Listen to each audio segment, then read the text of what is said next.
Hey Amber, so nice to Hi. be speaking with you today. I love my collaborations with BLK. It's always a great time.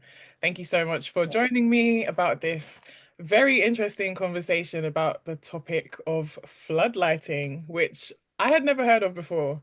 But the concept, when I researched it, it makes sense, and I'm really looking forward to getting into it. Um, it's a very important conversation. But before we get into that, I would so love if you could introduce yourself to the community. Yes, thank you for having me. My name is Amber. I'm the brand manager at BLK. Some may say dating expert. I'm not quite sure about that yet, but I do have a lot of knowledge around dating apps and just dating world and navigating that.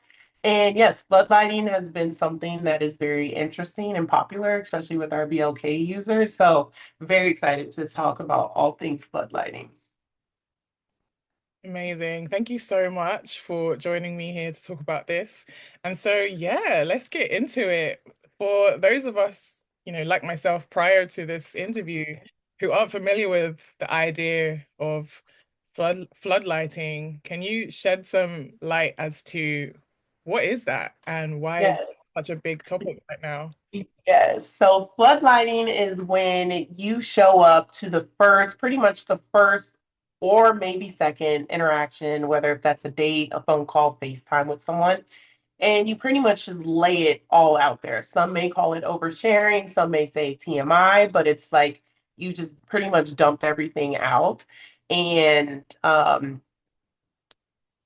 some may say, oh, that's a lot for a first date, and some may say, oh, like they came with everything. It's kind of like take it or leave it with that approach. So yeah, you just show up and you just spill everything and just see where it takes you. And it can take you multiple directions.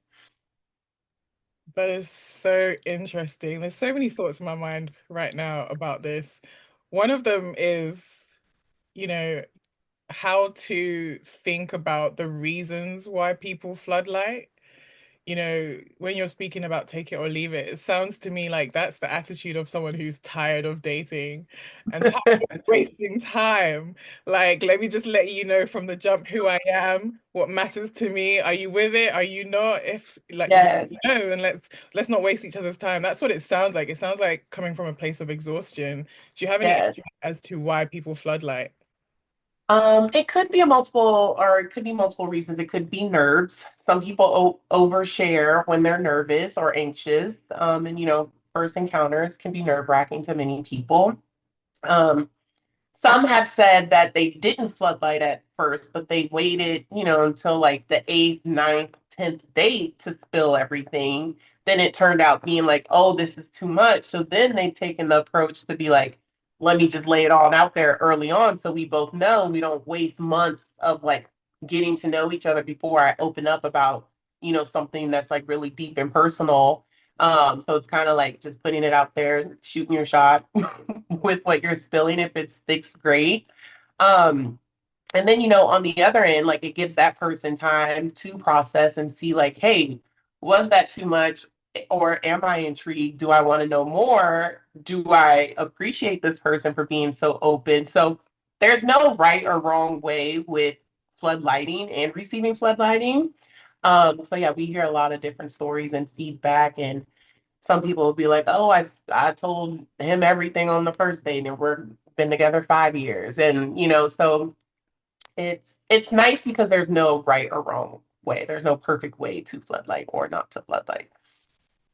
Yeah, it sounds like such a difficult idea to pin down because it's like, what point, where is the line between stating your deal breakers Mhm. versus floodlighting? Because it sounds like, as you've described it, you want to put yourself out there and see if this person is willing to bear with you through whatever it is you're sharing and how you're living with it and how you're processing it.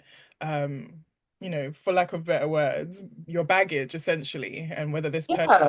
is suitable and willing to carry it with you. Hmm. But when does it become too much? Would you? Yeah. And I think it kind of depends. Like we hear stories where it was too much from the jump. Like they left feeling like very overwhelmed and like didn't care to take that time to process. But then we also hear stories where they were really appreciative of like, the floodlighting and as time went on, they realized, hey, this is a bit too much for me to take on. So I think it just depends on the person's processing style, if you will, and everyone processes things at different speeds. It may be immediate for some people, it may be 3 weeks for another person. So I'm big on reading the room and reading the person who you're engaging with and, just seeing their reaction. If I come to you, Nikki, and if I'm just spilling it all out and I'm seeing that you're like, whoa, whoa, whoa, that's obviously a sign to like, okay, maybe not, let me not drop another tidbit on this person, right?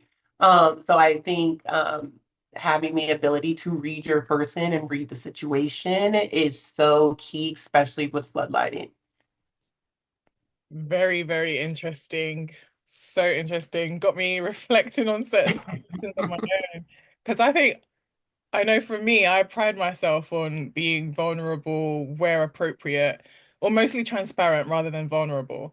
Yeah, But where I can be, I like to be an open book because I like to be a consistent person. Everyone who knows me knows mostly the same version of me. And so, and then there are other things that come with that, but I think I can see from both sides why someone would do it to yeah, put it all out there and see who's willing to accept it versus, you know, okay, why are you sharing this much so soon? And what are you yeah, expecting me to deal with this information? yeah, So I'm curious about what insights you have from your work at BLK on this issue of floodlighting. Like, what are some trends, yeah. things like that? Well, one thing that we see, especially within the Black community at BLK, is it's kind of like a positive because think about it, Black people at heart, we're storytellers, right? We all have a story. How many times have you met someone and they mentioned something about their childhood or from college or something, and you click with that, you bond with that? So it's, I feel like a little more common to or more welcome to overshare floodlight because we're just storytellers. It's not like we're never, when have you gone somewhere to like a cookout or something and you're not talking about the same topic at the table over dominoes for 3 hours, right? We're just storytellers. So, and I think to take it a step further, being vulnerable or transparent, like you mentioned, isn't really popular within the Black community. So, having almost creating that safe space by coming with everything, by floodlighting, and really putting yourself out there, that can really change the narrative and how we storytell, especially amongst Gen Z Black people. And it's kind of like, hey, this is who I am. And that person will be like, oh, I'm just like that. Or I had that same experience, or I can definitely relate. Whether if you came like super guarded and you weren't sharing or oversharing, maybe that connection wouldn't be that instant or that deep, or you wouldn't have that many stories to share back, or be like, this happened to me one time, and it's like, oh, I can relate because that also happened to me, or something similar happened to me, or you could be like, oh, that happened to my friend before. Like if there's some way to usually always relate. So it's kind of seen as a positive amongst our audience at BLK and our user base.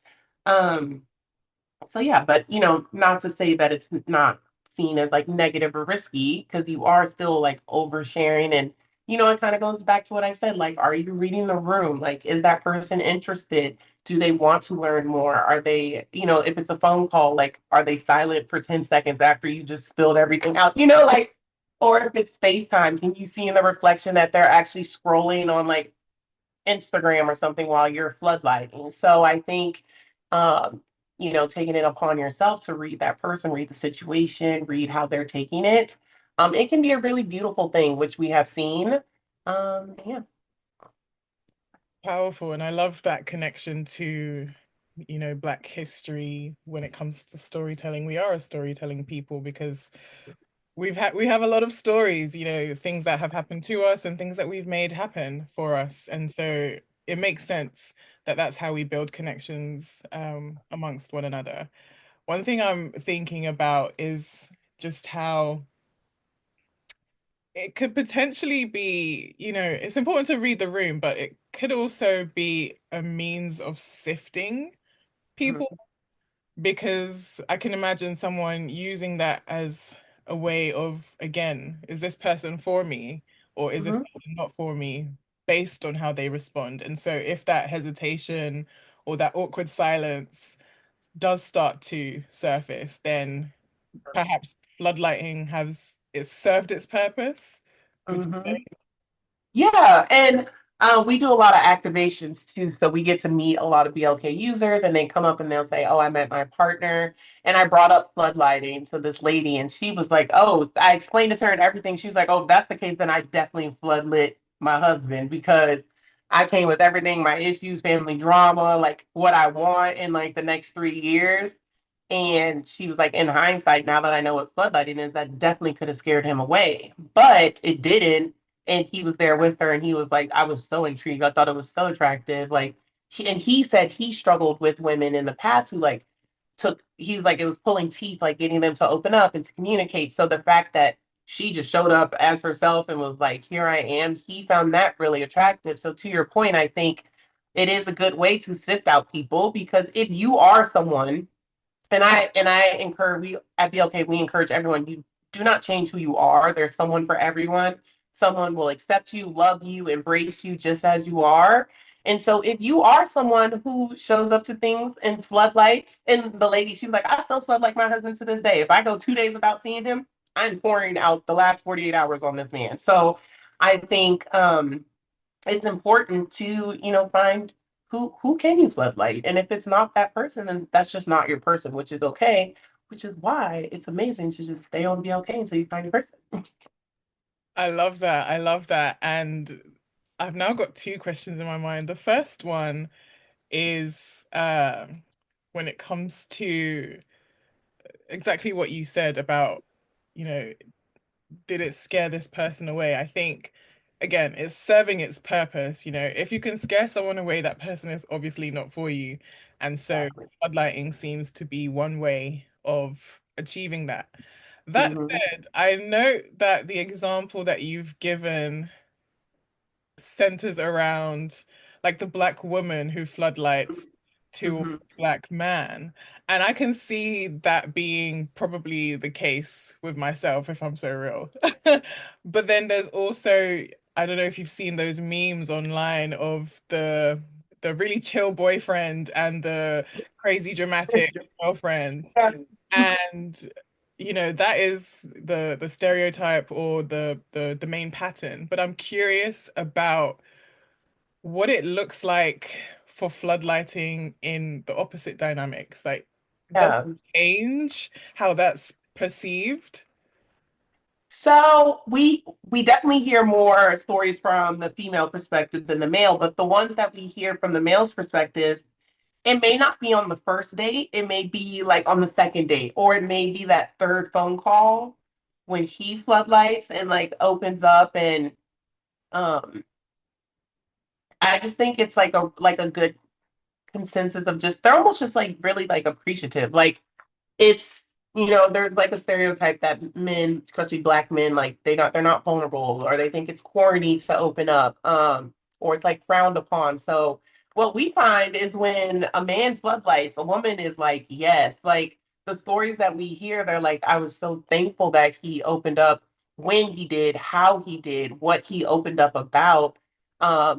And it encourages, we like, women say like, it made me want to open up about stuff that like I've only opened up to about like with my family or like my close friends. So I think it's perceived well, to answer your question, but I think it also adds another layer of encouragement for the woman or other partner to want to open up even more if they've already floodlight lit, or if they're about to floodlight. um so I think it's really well perceived. I personally haven't seen feedback where it was like, this man floodlit me and I hated it. Like, it could be, oh, it was a lot and I had to process it, but it hasn't been like he shouldn't have done that, which I think also speaks to um just how powerful, like, being vulnerable and opening yourself up to someone and putting almost putting yourself at risk, like you said, like if they don't receive it well, that person is not for you, and that's okay. It may sting a little bit. It may be like, dang, I just spilled it out to this person and they said it's too much, but what's too much for one person will be just enough for someone else. So we just always encourage, like, don't be super discouraged, and you know you are plenty for someone else. That'll preach. No, we love that. And so I definitely want to come to talking about the risks, but I think you've definitely made such a powerful point there. Because the stereotype is that black men don't open up. And so you're right. I think about when men have opened up to me, that is actually very beautiful and I'm very appreciative of it. So I definitely think black men should do more floodlighting where it's safe to, because that's what it means to me. Like when someone is comfortable enough to share themselves in their most vulnerable and raw moments, then that means they feel safe to share that with Yeah. them. So I consider that an honor. And Yeah. yeah, I think it makes sense. That said, I am curious. I know most of the stories are positive and most people appreciate floodlighting. Where have you seen it become a risk for Black daters, and what does that look like? I think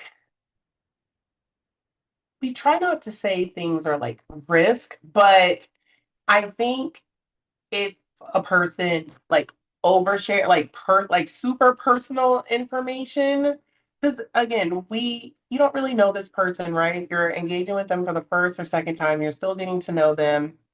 And so if you're sharing like super, super personal information that they could use against you, that is risky, right? Whether if it's you, your friends, your family, depending on what you've shared, how much you've shared, how accessible are you making your life to that person? That's where the true risk comes in. And I think this is different than like the emotional risk that you're putting yourself in by sharing, right? It is an emotional risk by opening yourself up to a person, spilling your heart out, spilling your life out, and it possibly not being perceived or received in the best light, or with the most positive attitude. But I think on the risky side, you just have to be mindful of what exactly you're sharing while floodlighting, because it's like, are you telling your mom's address? Like talking about a childhood story, right? Or like a street. And so I think there will come times, as you progress, and it's perceived well, and like it's reciprocated, most importantly, where you can open it up that personal further down the line. But the first, second date, we don't really recommend getting into that nitty gritty. Agreed.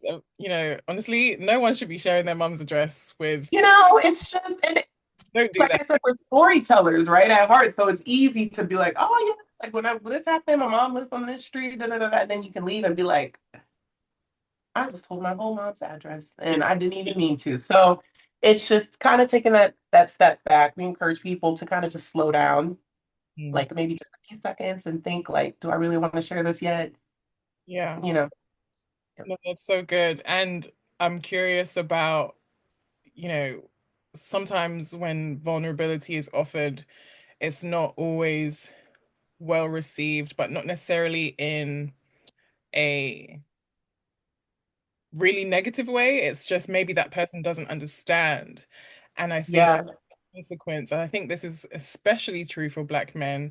I hear from guys all the time who say, and I see memes about this or posts about this on social media, but they say things like they don't like to be vulnerable with women because women throw it back in their face. And so I think one risk that comes to mind that is associated with this floodlighting concept is that your vulnerability isn't understood, or how it's responded to isn't safe. It doesn't have to be hostile, but it still doesn't, it might not be safe how that person Right. responds to it. And that might have that knock-on effect of causing that person to withdraw and become less willing to open up Yeah. themselves.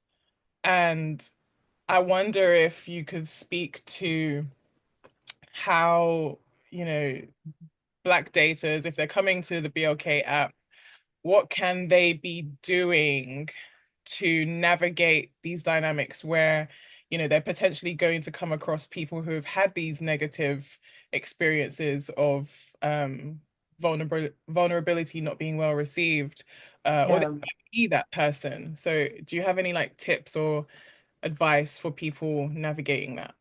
Yeah, I think that, and that's a really good question. I think it's really important for one, the person who has been burned in the past to approach every encounter without kind of, I feel like, it's easy to hold like past bad experiences against women or men, depending, on who burned you, right? But I think it's really important on that person to come in with a fresh mindset. And I always say trust someone until they give you a reason not to trust them.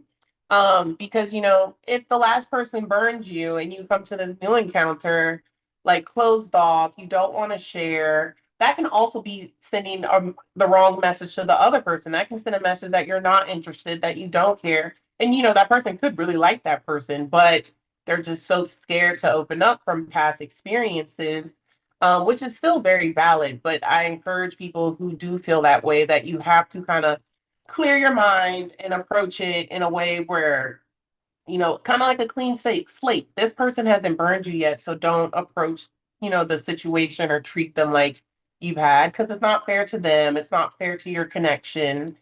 um, and then on the other end, I think if someone is, I feel like everyone has been burned in some way, whether if it's romantically, platonically, at work, in sports, college, whatever, I think we've all know what it feels like to be burned. And so I would encourage that person, if you can sense, hey, this person I'm speaking to clearly has some trauma from past floodlighting experiences, dating experiences, to kind of just be empathetic and reassure them that you are a trustworthy person. Like, hey, I'm a safe space. You can confide in me. Like, um, I'm sure we all have had things thrown back in our face. I have two sisters. We throw everything in our each other's faces. Like it just happens, right? And like I think you just have to trust that person that they won't do it. So that's why I say trust people until they give you reason not to trust them. And if that does come up, then you can reevaluate and say, it's making me uncomfortable. It's giving me PTSD from a last situationship or dating experience. And then you can kind of move from there. But I think stepping into a brand new situation and engagement and date and all that stuff with that past hurt, it serves no one good. And, you'll hold yourself back because you're scared. And then that person will be like, wow, this person's really boring. But it's like, no, I'm actually still recovering from the last burn that I experienced. Woo, that's real. That's a little too real, but Oh, and I think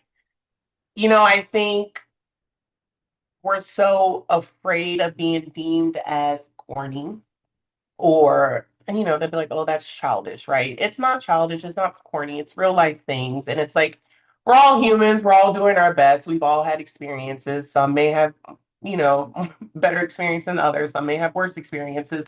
But it's just like taking that time to really learn that person and give that person a chance and a space to want to open up.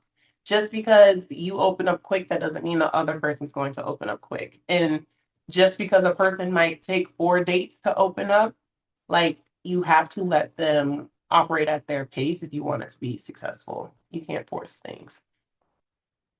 no, 100%, 100%. And, I'm a big advocate of therapy.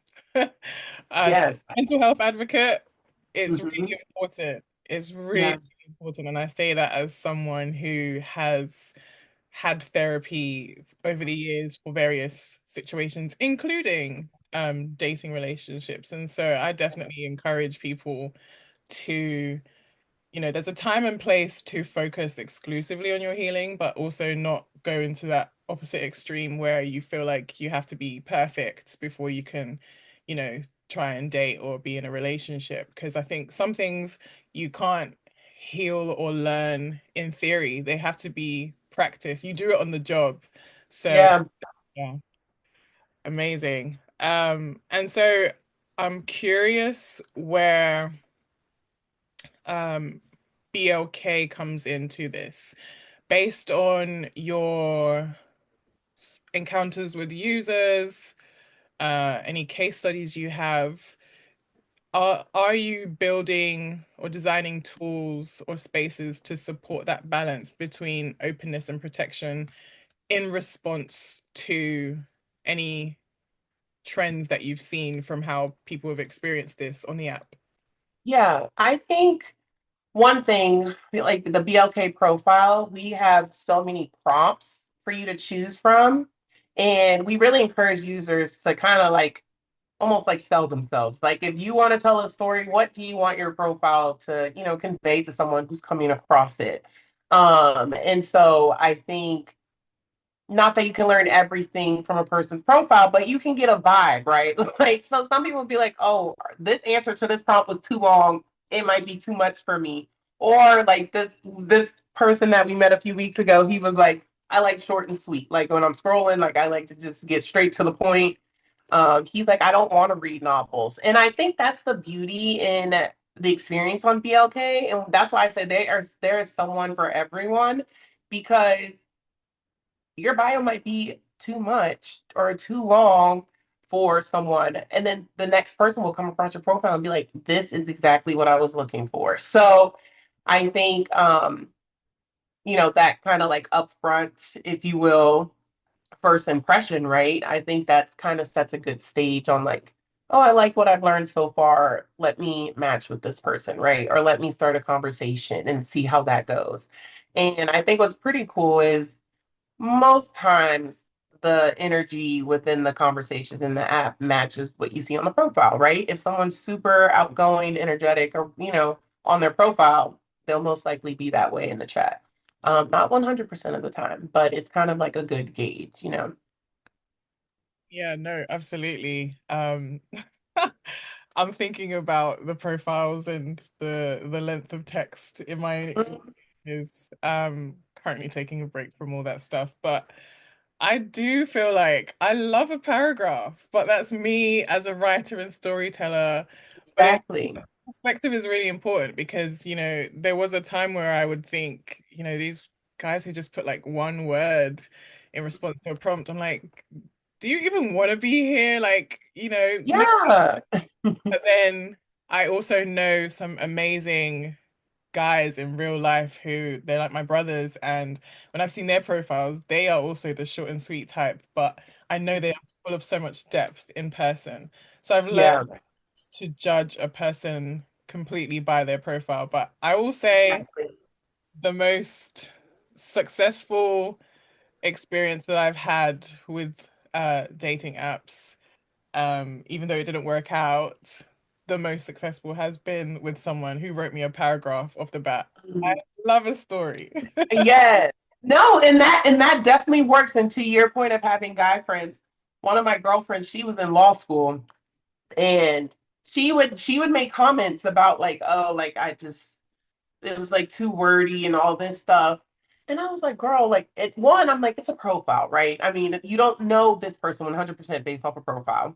But she was like, Amber, I read 200 pages a night for school. Like the last thing I want to do is read paragraphs on a dating app. So she's a short, sweet, and simple type of gal, right? And so I think that's like almost the encouraging part. What works for someone may not work for you, and you may not work for them, which is fine. But I promise there is such a large pool of people who you will work for. And that's the fun part. And that's the fun part on being on an app like BLK.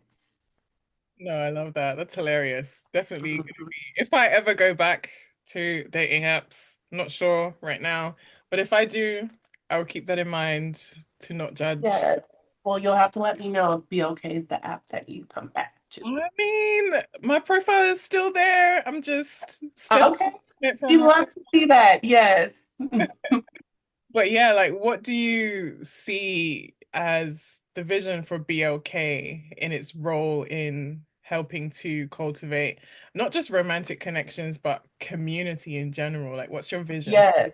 So we're big on community at BLK. So we also have a social mode feature within the app. So you can be on BLK to meet someone romantically, but what we've learned is just our community is so engaged and just so uplifting, like everything. There's so many interest groups just within BLK alone. So we launched a social mode feature so you can meet friends. We have people who are like, I met my brunch crew. I just moved to this new city. I needed a workout buddy. So I got that. Like it, it's, it's really nice. And I think it kind of is still rooted in that storytelling that I was talking about with floodlighting, right? It's like we all have a story. We all have different interests. We all have different journeys on how we got to where we are today. And I think having that social mode feature has just been such a bonus to the BLK community because we're big on, we always say, come as you are, be your authentic self. We celebrate everything Black. Um, and I think just having that space where you can literally show up as yourself and just community while still seeking romantic relationships, it's kind of like the best of both worlds. So I think the future is just the kind of continuing fostering that community. We love being a safe space for the Black community. Um, and keeping that live on the app. And then it's nice when we go to activations and we meet people and just hearing that experience is what makes it really worth it. And um, we really listen to our users and they're very honest, Nikki, with what they want and what they need. And so it's nice just having users who genuinely care about the community that BLK is offering. So that's why we take the feedback as seriously as we do. Wonderful. Well, any final thoughts, advice, words that you want to give to Black daters out there, whether they are or are not on BLK, Mhm. navigating floodlighting and beyond? Any final thoughts? Yeah. Well, for those who aren't on BLK, I'm going to tell you to get on BLK now. And then I think just continue being yourself. And like I said, there's someone for everyone. There is someone who will love you just as you are. Do not change yourself. Do not modify yourself. Do not quiet yourself. Like literally just be yourself. We say everyone is beautiful in their own way. So, like I said, there's no right way to floodlight. There's no right way to show up, and there's no right way to be beautiful. There's no right way, to there's that's the good part. There's no right way for anything. And if someone tries to tell you that there is, they're wrong, and you can tell them that Amber from BLK told you to say that. And I think, read the room, have fun in the journey or with the journey, and don't be scared to be vulnerable. Don't be scared to open up. Don't be scared to story share, tell your story. And I think you'll be really surprised on the commonalities that you'll have with people romantically and platonically at BLK. Amazing. Well, thank you so much again, Anne, Thank for you. sharing insights. And for anyone listening to this and feeling inspired to show up more fully, boldly, and culturally grounded, I think it's been clear you're not alone as you're navigating these, crazy dynamics in this contemporary dating climate. But stay true to yourself, keep showing up as your whole self because love deserves nothing less. Thank Exactly. you. Thank you.